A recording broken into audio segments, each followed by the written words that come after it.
absolutely a phenomenal historical moment to actually be here. Do I talk to you or do I talk to the camera? To actually be here and see what our founding member getting the Medal of Honor, the Loyola Medal, is moving for me. And I'm glad that I could witness it. Wonderful, wonderful, love it. They asked for a copy of my speech, and I said, there isn't any copy. Good for you. Good for you. Well, if you write it down, it kills it. Yeah. So, now I might forget everything, and it'll be just thank you all for coming. Bye. You won't forget. It's not your stuff. Well, it's totally unexpected. That's the thing. If you thought you were going to get it, that'd be different. But I never even thought of it as a possibility. So, and living in Toronto, I didn't even hear a rumor. Whereas if I'd lived in Montreal, I would have heard whispers, and So it was totally unexpected, and I think it's. You'll hear me maybe use this again later. Woody Allen said every single one of us deserve 15 minutes in the sun. This is my 15 minutes in the sun. It's nice to see each and every one of you here at our high school at Loyola, and we welcome all the alumni from Old Loyola, from our dear Old Loyola, and especially Father Jack O'Brien tonight, whose life we celebrate. Let's just begin with a brief prayer. But we thank you, Lord, for this time together, for this meal, for this food which has already been blessed by wind and sun and rain and the work of human hands. We ask you to bless each and every one of us and our time together. And we ask you to remember those who perhaps need food tonight more than we, but bless them, bless us all, the Father, the Son, Holy Spirit. Amen. Good evening, ladies and gentlemen. Bonsoir, mesdames et messieurs. Je m'appelle Dominique McCaughey. I'm Dominique McCaughey, and I'm the Acting Vice President of Advancement and Alumni Relations. And it's my pleasure to welcome you here tonight for the 2011 Loyola Medal celebrations in honor of Father Jack O'Brien.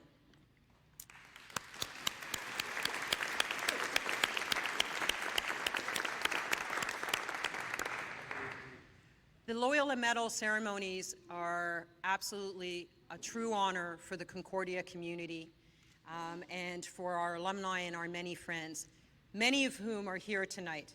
I'd like to mention that we have many of our senior administrators, a number of vice presidents here, our president, who I will have the pleasure to introduce momentarily, but also, and I would ask him to stand for a moment, our provost, who is our chief academic officer, David Graham.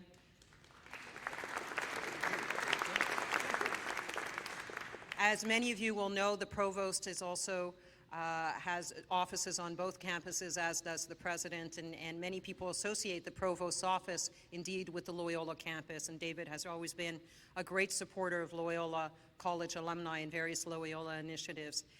We also have here tonight Dean Brian Lewis, the Dean of the Faculty of Arts and Sciences. Brian.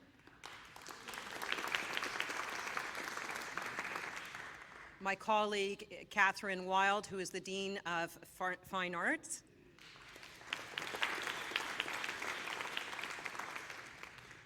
I'd like to also mention an alumna who was a member of the decanal staff of Loyola College, who, in doing a fair amount of research on this person today, because various alumnuses, or alumni, thank you, alumni, called me to tell me about this very impressive woman. We have with us one of the pioneers in Loyola College, Emile Strathy, who was the Dean of Women of Loyola College.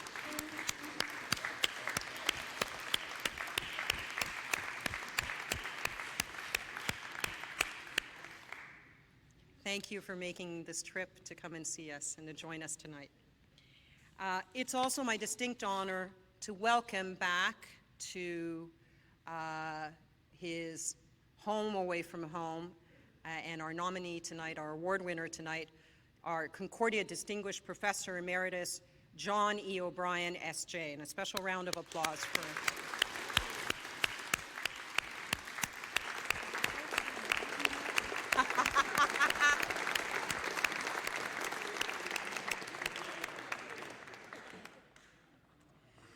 The Loyola Medal, as many of you know, is one of Concordia's most prestigious awards. La médaille Loyola a été créée en 1961 par l'Association des diplômés de Loyola et le Collège Loyola, qui est l'un des établissements fondateurs de Concordia. The medal pays tribute to outstanding Canadians or international community leaders. The initial Loyola Medal was awarded in 1963 to the first Canadian-born Governor General of Canada, Georges P. Vanier, also himself a Loyola College graduate. From then until 1979, 8 other Loyola medals were bestowed. In 1989, Concordia University reestablished this important tradition and part of our legacy, and has since conferred the medal upon worthy recipients about every second year. Le calibre des lauréats de la médaille Loyola a toujours été exceptionnel. Voici d'ailleurs quelques-uns des récipiendaires. Cardinal Paul-Émile Léger, Reverend Bernard Lonergan, S.J., Senator Thérèse Casgrain, musician Oscar Peterson, Lieutenant General Senator Romeo Dallaire, and finally, the most recent recipient of the Loyola Medal, astronaut Roberta Bondar. There have been, as I mentioned, several Loyola College alumni who have been recipients of the medal, one of whom is here tonight. He's also a former chancellor of the university, and that is Donald McNaughton. Don, would you stand for a moment?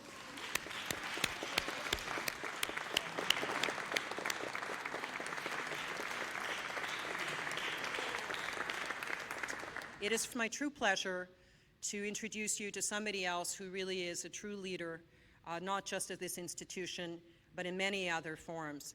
I speak, of course, of Dr. Fred Lowy, who is our President and Vice Chancellor. Dr. Lowy, who is a familiar face to many of you, led Concordia as President and Vice Chancellor from 1995 to 2005.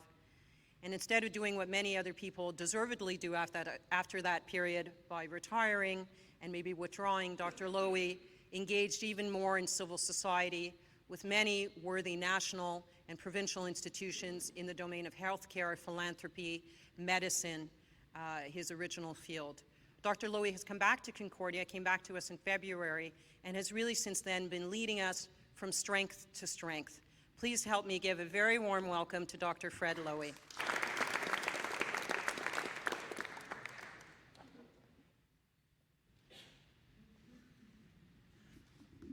Thank you very much, Dominique. Bonsoir, mesdames, messieurs. Moi aussi, il me fait énormément plaisir de me joindre à vous ce soir. Mais puisque presque tout le monde parle anglais, alors je continuerai en anglais. First of all, let me just say that in telling you about Concordia notables who are here tonight, Dominique didn't mention that Roger Côté, our Vice President Services, is here tonight too, so I'd just like to add him to the list.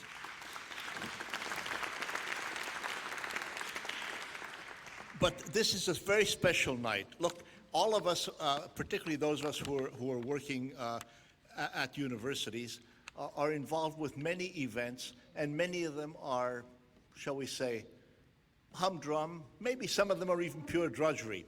However, in the academic year, there are some special moments. And tonight, ladies and gentlemen, is one such moment. Here we are in this magnificent setting. You know, as many of you know, some of these are former exterior walls of Loyola College. This magnificent setting where so many of you who attended both Loyola College and both the Loyola High School and Loyola College are here tonight. As you've just heard from Dominique, we've honored an outstanding group of Loyola Medal recipients, some of whom attended our university and some have not. And of course, needless to say, Father O'Brien is unquestionably a most worthy addition to this roster. Now,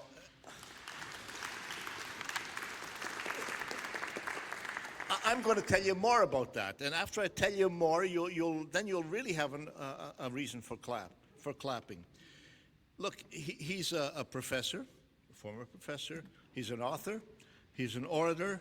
He's an accomplished administrator. He's, of course, a visionary in his field, and I'll say more about that in a moment. But what you might not realize, that Father O'Brien, Jack O'Brien, if I may say, he arrived at Loyola High School probably earlier than most of the people in this room, and undoubtedly most of the people. He came here in 1937, and on an 8-year scholarship that took him through completion of his BA from Loyola College in 1945. After graduation from Loyola, he joined the Society of Jesus, where he was ordained in 1957. He was consistently an advanced, someone who thought beyond the present. He was considering going on to graduate studies when he followed advice to head in a communications area, and basically a very unusual career, if I may say, for a Jesuit priest began. While he was a student, he was elected president of the Alpha Epsilon Rho Society, known today as the National Broadcasting Society, an American association for media and broadcast students. He was even then very interested in this field. Having obtained his doctorate then, he returned to his alma mater, where he, in 1965, did what up to that point nobody in Canada had ever done. That is, he established a Department of Communication Studies, and some of his students are in this room right now. Before that, communication studies was not an academic discipline. He created an academic discipline. Earlier tonight, I was talking to one of our Garnet Key ladies whom you all met going around helping, and I said to one of them, Dr. O'Brien over here actually started communication studies in Canada. They couldn't believe that there was a time in life when there were no communication studies in a university. Now, this was, of course, the age of Marshall McLuhan, and Loyola's communication arts at that time was the very first unit in Canada to teach university undergraduate students focusing on modern communications, their effect on society, and their sociological and larger consequence. And we know full well what importance the media has in our lives today. Now, in the years that followed, Father O'Brien entrenched communications as an academic discipline. His department, in fact, became, I dare say, the standard by which other communication studies programs in Canada are measured. That program evolved into the Department of Communication Studies at Concordia University. Many of its graduates are very well-known people, probably René Balsay or Balser now, who lives in Los Angeles as a graduate of this program. He's a a writer for the Law and Order program. Most of the programs that you see are his creation. He's a graduate. Hannah Gardner with CBC is another, etc. There are others. But during the 1967 Expo, he presided on the committee, on the program committee of the Christian Pavilion. And you probably remember that, Father O'Brien, and I don't think everybody else here knows that. He participated, of course, as many others did who are in this room, in the merger discussions that led to Loyola College and Sir George Williams University coming together in 1974 to form Concordia. In 1983, his communications expertise took him to Rome. There, as Secretary of the Social Communication to the Father General of the Jesuits, he helped reshape the training of young Jesuit people worldwide. When his term ended, he returned to Canada, became director of the Jesuits' Manresa Retreat House in Pickering, Ontario. He's now in his second term as director of the retreat, which he has helped to revitalize. Now, for his brilliant contributions to Loyola, to Concordia and to the entire field of communication studies. Father O'Brien was named this year's our distinguished professor. While he was named to the Loyola Medal. I forgot to mention, and this is my note here, that he was also Concordia's first distinguished professor emeritus in 1987. But today we're here to celebrate his being awarded the Loyola Medal. And I would invite the Loyola Alumni Association president, my seatmate, Donald Ryan, to join me on stage. And I also invite Father O'Brien, if you would join us, and possibly that both of you can come up at the same time.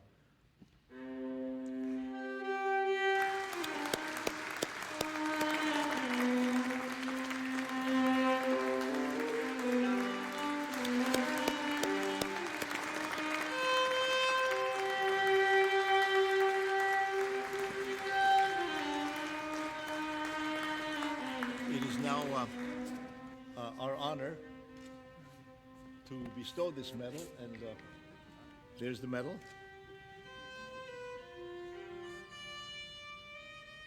And Donald, if you'd be kind enough to bestow the medal and perhaps pose for a photograph. Yes. All right. If I may say a few words. I would just like to say a few words. Of course, by all means. I find it to be quite an honor.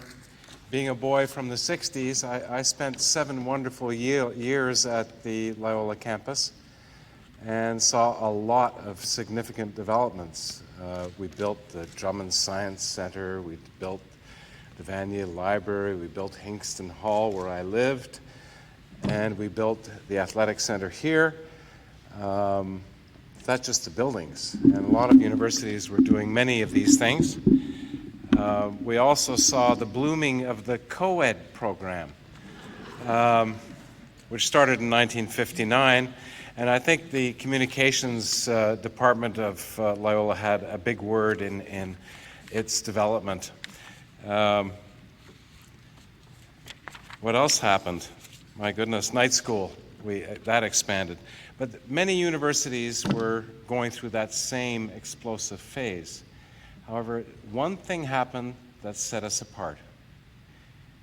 Father O'Brien came waltzing into town and started the Communications Arts program, and that really made a point.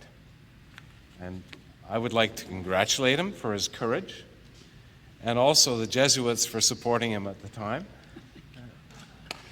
And I think it's well deserved. Thank you.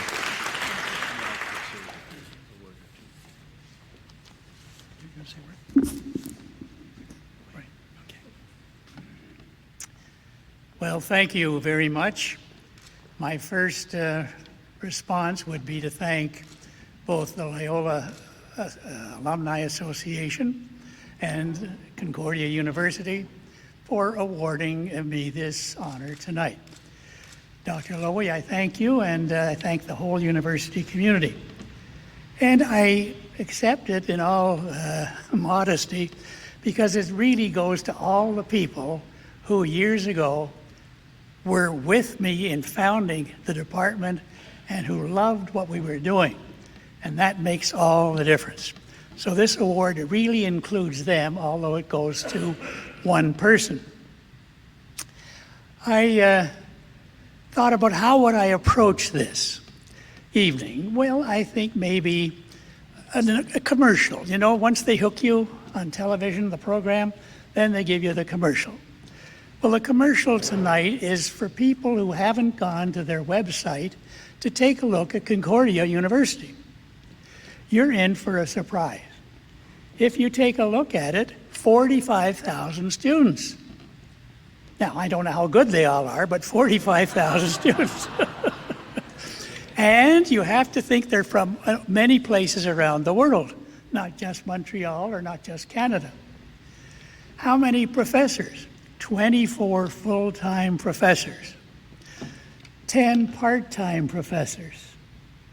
and 10 supporting staff of dedicated, wonderful people, which makes it all work. Money, $2.5 million in research grants. This is what I'm talking about the university. I'm talking about the Department of Communication Studies. And students, 500 from around the world, undergraduates, and 90 graduate students in diploma program, master's, and doctorate. And I say, how did all this happen? So perhaps after the commercial, we go back now with a little music in the background and find out. I went to a movie recently with a Jesuit who was destined for Jamaica. And he wanted to have a little bit of relaxation, so we went to Woody Allen's Midnight in Paris. Oh, it was fun. Here's Woody playing with our imagination, our culture today, what it was like on the left bank in Paris. And you say, where are we now? Are we there or here or where? So after it was over, we decided, this was at the Varsity, if you know Toronto, we decided to go to the Bloor Street Grill, have a bite to eat. So we sat down, and he leans over to me, he says, don't look now, but there's a woman right beside you, and she has been staring at us ever since we arrived. Well, I thought, don't look now, so we kept talking. He leans forward and he says, she's still staring at us. Well, that did it. I mean, I thought I was pretty good at not looking to see who she was. So I turned around, Hannah Gardner, Father O'Brien, and we're kissing and hugging, and I rather liked this. And she says, 43 years later, here we are. And I said, Hannah, that's right. Do you remember what you told me 43 years ago? And I actually did, but I didn't say yes. She said, I tried to get through and get credits and get out. And you said, Hannah, that'd be a big mistake. This is the one chance in your life that you can take it easy, think about who you are, what you really want in life, what you have to give. Think about all the things that really matter. And if you skip it all, you'll have a degree, of course. But what about a life? Oh, she said, I remember it so well. More hugs and kisses. So then she asked, of course, no, she has just retired from the CBC. And she asked about, no, not that. She also said she wanted to do now something for the common good. She's looking for something. Now, this goes right back to the department. You don't go and do a film or a video or something. You try to do something that's going to be good for people, going to help people, kind of inspire them, kind of shake them up a little. Say, look, life is more than just earning a buck. So there was Hannah. And then she finished with, do you ever see Marc Jourdain? And she said it with that French accent. Should I try it again? And I said, yes, I get to see him about once a month when I'm out in Pickering where he's living. Well, give him my love when you see him. And then she went back and we went back. So there we went back 43 years. A good way to get back to the beginning. So let's do that right now. I invite all of you to slip back over these ages, back not too far, but into those 60s in Canada. Those of you that were around, do you remember the excitement of that time? As a country, we were coming into our own. We were about to get our own flag. Remember the fights over that? We were about to have a world exposition to celebrate our 100th birthday, 1967. The NFB was really coming into its own, and not just a place where they did these crazy documentaries, but where they began programming for Discovery. Even CBC starting color television. It was an exciting time to be alive and to be part of it. And let's not forget Vatican Council too. Good Pope John, out of the blue, called the council. And there were 2,500 plus bishops from all around the world, plus all the others that were invited. And this was going to become a media event. Surprisingly, they followed everything that was happening. and I arrived back at Loyola, 1964. Welcome, Father O'Brien. We're so glad to see you, and I'm awfully glad to be here. And you know, immediately they started thinking we have another young Turk, and he's got a good degree, so we can start using him properly, creatively. So I was going through my brother's things last summer, and I came across this copy of the Loyola Alumnus, spring 1964. And I opened it up, and I said, well, guess who's on the executive that's here tonight? Well, there's somebody called Donald W. McNaughton. Guess who else is on the executive here tonight? William H. Wilson, Jr. And who else is here tonight? Robert J. Broderick as a former president. Well, you know, and I said, I'm going to use this somewhere. I didn't know it was going to be here. And then I looked through it, and we come up with the appointments. The first appointment I got when I got back was moderator of the Loyola Alumni Association. How long do you think that lasted? Moderators were out, and I became a representative of the administration to the alumni. The next big assignment I was given was moderator to the Loyola News and the student organization. That was even a faster out. So it was that kind of a time. And then I was assigned as a proctor or a chaplain in Hingston Hall and up on the 4th floor. And very soon, would you believe, out of the blue arrived a young man from Toronto. And he's here tonight with his wife and sister. They came up from New York. So, you know, it's Old Home Week. Looking around this room, these people, they were all there as part of it. Well, all this was fine, but what about communication arts? What about what? Well, I'm back 3, 4, 5 months and nothing's happening. Finally, mid-August, Father Jerry McGuigan, that many of you will remember, was chair of the English department. So he came to me and he said, would you be willing to offer one course as an elective for English majors? And I said, I'd be delighted. This is the first sign of any movement. Well, he said, what course would you give? Well, I said, the course I think that would be appropriate, media and society. Oh, well, that's really, you know, what communication studies is all about. Oh, well, if you have 6 or 8 sign up, let's say the course is on. And if not, we'll just cancel it. Because you understand, all the material is out, and there's no mention of any of this, so you may not even get 6 or 8. Well, on the day appointed for registration at the rink, I came over. Before I even got to the desk, there were at least 10 or 15 people lined up. And I thought, this is a pretty good sign. At the end of the day, according to my remembrance of it, the alumnus says 57. No, I think it was 75. So it was like an electric shock going through the campus. Communications, whatever it was, had arrived. But no department, just a course. A week later, I went up and saw the commissioner of the NFB. And I said, how would you like a week of the best of the NFB at Loyola? And you'd give us your best directors, writers, and they'd have their night. So we'd have different John each time. He thought it was a wonderful idea. So we scheduled it for February, and there was snow and ice, full house every night. So Loyola, with those two things, the Montreal Star, on February the 24th, 1965. That's, you can't see from there, Father Pat Malone and Father Jack O'Brien at this press conference announcing Loyola first with course.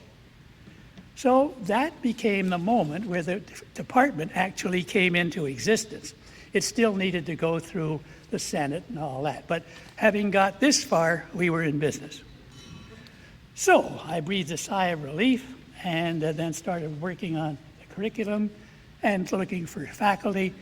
Well, then came the Christian Pavilion that Dr. Lowy mentioned. You know, most people take these things for granted. The Christian Pavilion was the first time in 1,000 years that 7 Christian denominations were going to work together. The Roman Catholics, Anglicans, United Church, Presbyterians, Baptists, Lutherans, and to make it the 1,000 years, Greek Orthodox.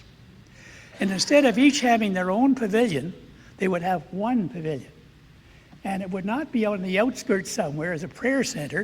It would be in the heart of Expo where everybody would pass it. Millions of people actually lined up to get in. So the Cardinal named me to the committee. After all, I just had this new doctorate, whatever it all meant. And before I knew it, I was ending up as the chair of the committee because the committee bounced the former director.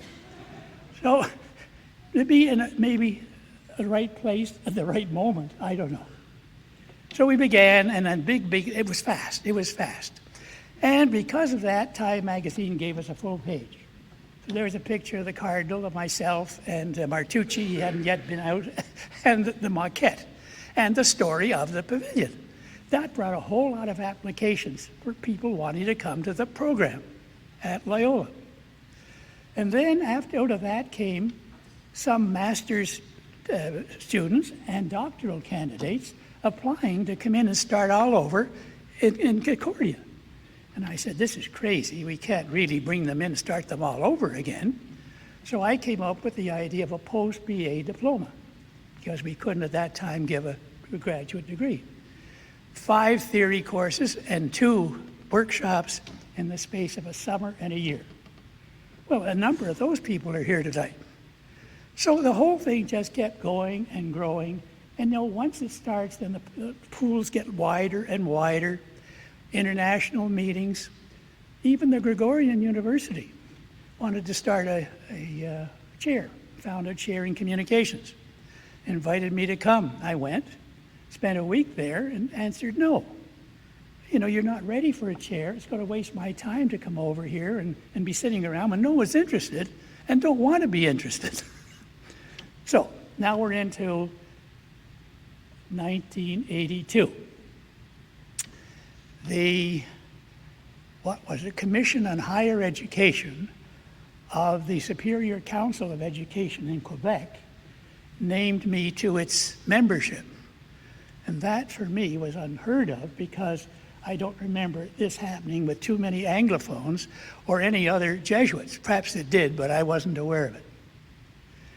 The same year, September 82, a friend of mine, Jesuit, came from Rome, and we met downtown Posey's. Does anybody remember Posey's? It was on St. Catherine Road, St. Catherine Street, just a block or two west of Guy. So we sat down, and he said, would you be willing to come to Rome? Well, I said, don't even think of going that way. There have been 2 or 3 efforts, and they didn't work out because the local superiors felt I was needed here. And he said, all right, but would you be willing to come? And I said, well, being a Jesuit, if Father General asked me to come, I couldn't really say no. But I have 2 questions. Before I'd answer, I would like to know, is this serious? I mean, is it something they really serious and want it done? And am I just anybody, or do they really want me? Well, he said, I can't answer that, but we'll see.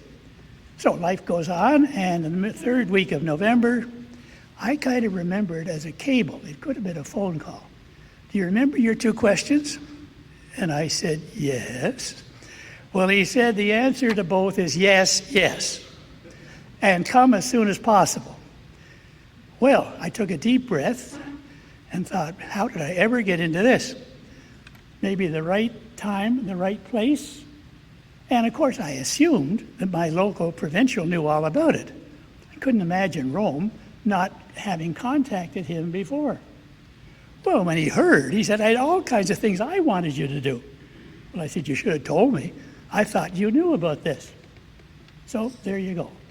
Now we'll speed it up because I know you're getting hungry. But there are a few funny things coming. I don't want to miss them. In Rome, it was exciting. The first thing was to be the producer of a professional video on the opening of General Congregation 33. In Jesuits, this is the top operating body of the Jesuits while it's in session. So they wanted to do this so that the World Society could be part of it and enjoy it. Well, you had to get the director, and I, with a lot of wriggling, got him out of the New Orleans province. Then a young team in Rome that would be actually doing the shooting. So the whole thing was done, 45 minutes, professional, brought it in on time, and captured for the first time in Jesuit history the former general who had resigned because of health and the new general who was elected. And the camera gets the two of them at the first moment that they know who the new one is. And that's the clip, of course, they used all around the world when Father Arupe died, because it was professional, and there were the two generals. Well, life was interesting. I became a consultant to the Vatican Council operation about the communications. Life was interesting, travel, and all the rest of it.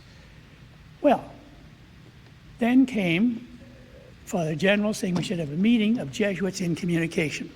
So from around the world, we invited 32 Jesuits. We got there, the first order of business was to have Mass with the Pope, John Paul II, if possible. So, yes, we come tomorrow morning, 20 to 7. And he was out at Castel Gandolfo, which is the summer residence. So, well, we went in the bus, went in, and Monsignor Chivich came up to me and he said, Father O'Brien, when the Holy Father gets up from the prie-dieu and begins to vest, that's when you sing your first hymn. And he was gone. That's when we sing our first hymn. Nobody told us to bring hymnals.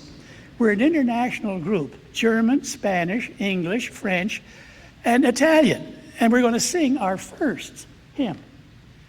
Well, Latin. That should be the bridge. Something they'll all know without a book. So when the Pope stands, we begin. Ubi caritas Deus ibi est. Well, and then we hum the same thing, and then we make it louder, and then we change the beat, and the Pope's not ready for Mass yet, and on we go. Well, now the Pope starts Mass. When it's over, he brings us into a side room. He wants to meet the group. And so he's introduced each one, photo op, the whole thing. Then he brings us together, just like this. And he says, you Jesuits are such a gift to the church. Well, we all looked at each other. This is not what we were hearing in the recent past. Theologians, philosophers, all these gifts you have, and you bring them, and you give them to the church freely. And I really want you to know how much I appreciate and thank God for this gift. Well, we're feeling better every second. You can hardly keep us down on the ground. And he says, and you, in addition, communication specialists. How much the world needs this. How much the church needs this. What a gift. But one gift you haven't got. You don't know how to sing. The camera catches this, and it's just perfect. And he's just standing there having knocked us out with this one lobbed over. Well, all right. Then it came time to get ready to come back. And the head of the commission asked me to stay as one of his assistants. And I, explained that the provincial at home had already assigned me to a position in Manresa, a retreat center for lay people, and that he expected me. Well, he said, I respect that, but I will send the recommendation up the line anyway with your reservations on it. And because of your age, they will probably respect that. So I came back, and very soon was at Manresa, and loved every minute of it. It's interpersonal communication, one-on-one. where you have to be and learn to be a very good listener. And most people think communication is about yak, yak, yak, yak, yak.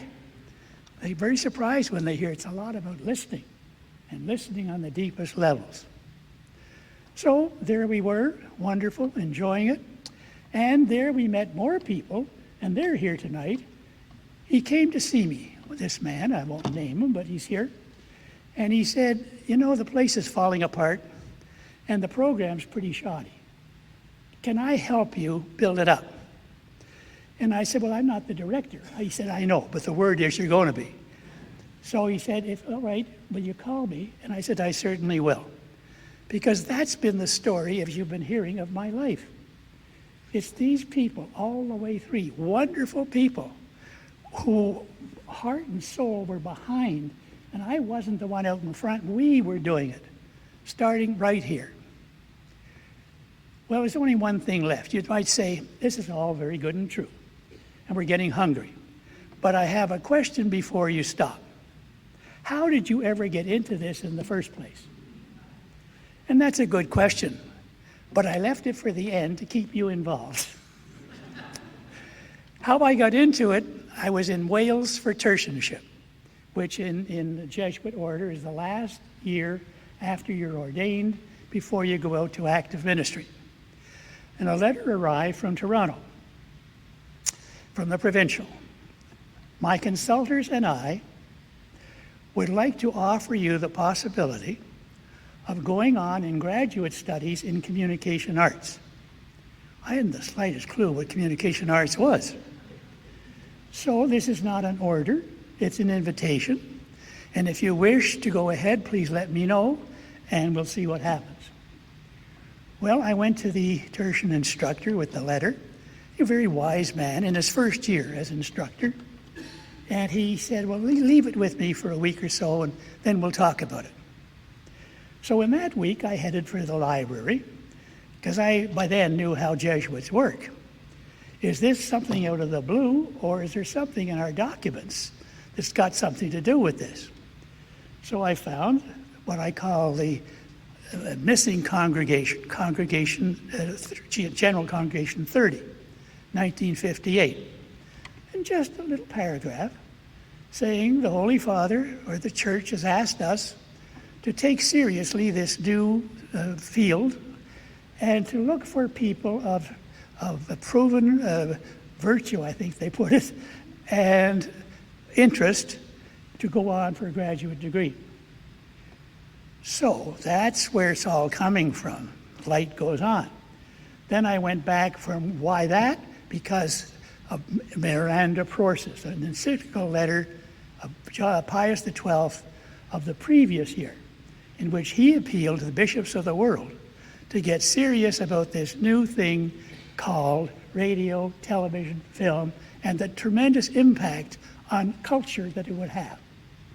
So there's where all the interest came from, and that letter came from about 30 or 40 years of people in the field in Europe, mainly in Europe, but they took it more seriously, but also in America. But here was more entertainment, and the others were probing, and what is this doing to our culture, and how might it change?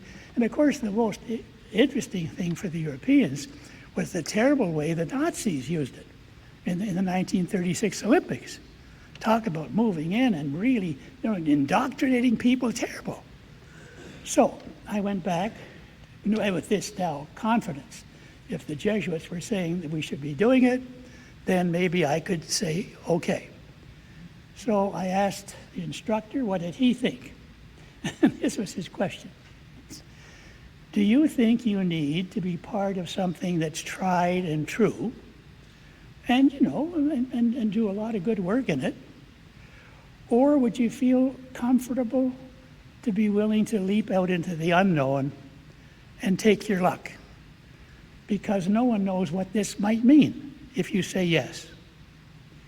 So, like any other person, I took it to prayer. And the answer I got was, why not? This is what the Jesuits are all about. So I sent the letter back, and this is what happened. Thank you for being wonderful people and good listeners.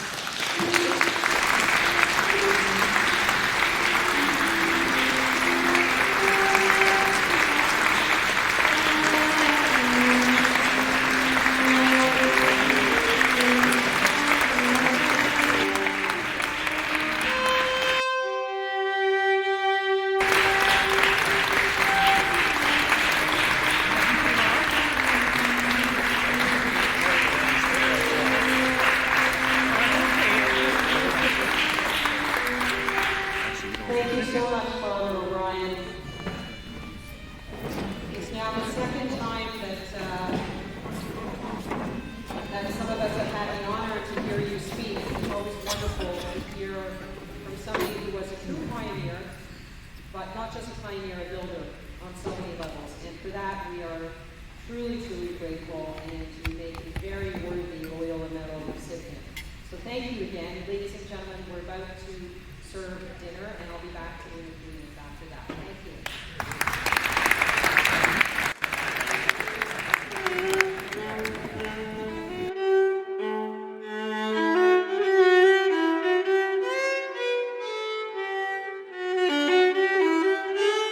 This is the 400th anniversary of the arrival of the first Jesuits in Canada. Fathers Pierre Biard and Enemond Massé arrived in Port Royal on May the 22nd, 1611. And while they only stayed there 2 years, it marks the beginning of Jesuit presence in Canada. And so we're both remembering our presence over the last 400 years, and we're trying to figure out what we should be doing for the next 400 years. You can take solace in the fact that my memory is nowhere near as good as Jack O'Brien's. So these remarks will be very short. I'd like to say that the Jesuits in English Canada, we began in 1924. One of the ways in which I remember that year was because that was the year in which Jack O'Brien was born.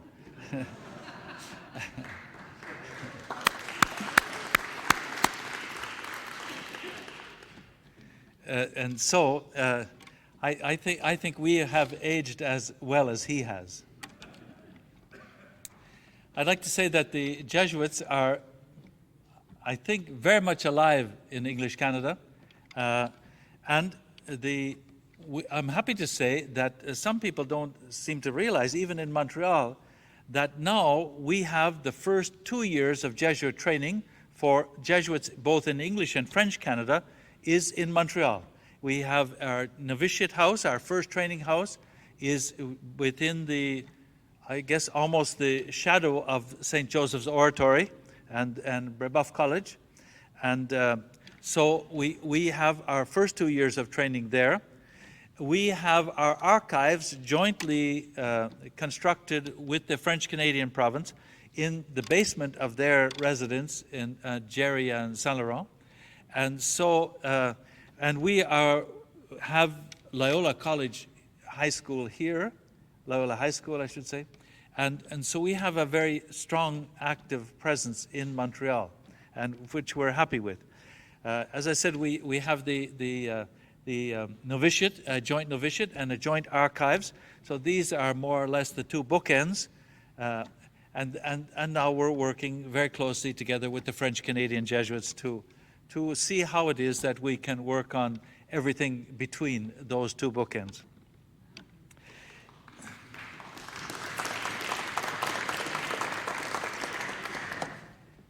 In 2008, at a general congregation in Rome, Pope Benedict gave a talk to the Jesuits gathered there from all over the world, and he asked us to go to the frontiers of the society, the frontiers of the church, the frontiers of the world. And he said very clearly, when you go to the frontiers, you may not be so well treated, and you may not be well respected, and you may get in trouble, but we want you on the frontiers, and the church needs you on the frontiers.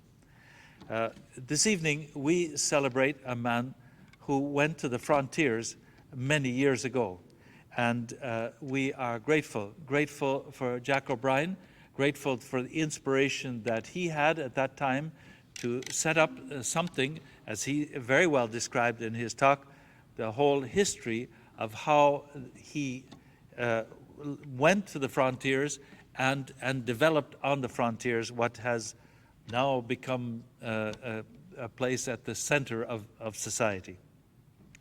So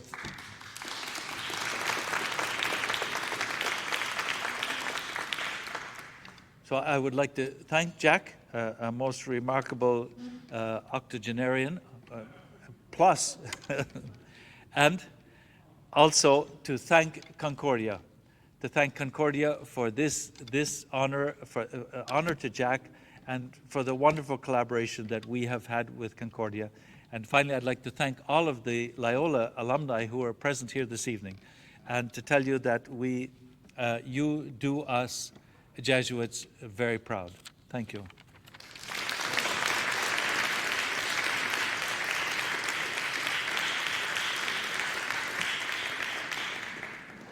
All our great people in administration. I know. All right, how many are we? Well, we're doing the staff and faculty first, and then the alumni. No, the alumni after. You allowed me to have my first sabbatical. How is none of their business. No one has to know that. You were there backing up the whole setup. And She still does. She still does. you came along to keep it all together. You went away to see how it looked out west. Said much better back east than back you came. I just came back for this. And you know how to weave a good story. Who were you missing? You were missing Henry? Maybe Brian can. You got us all? Can you get us all like this?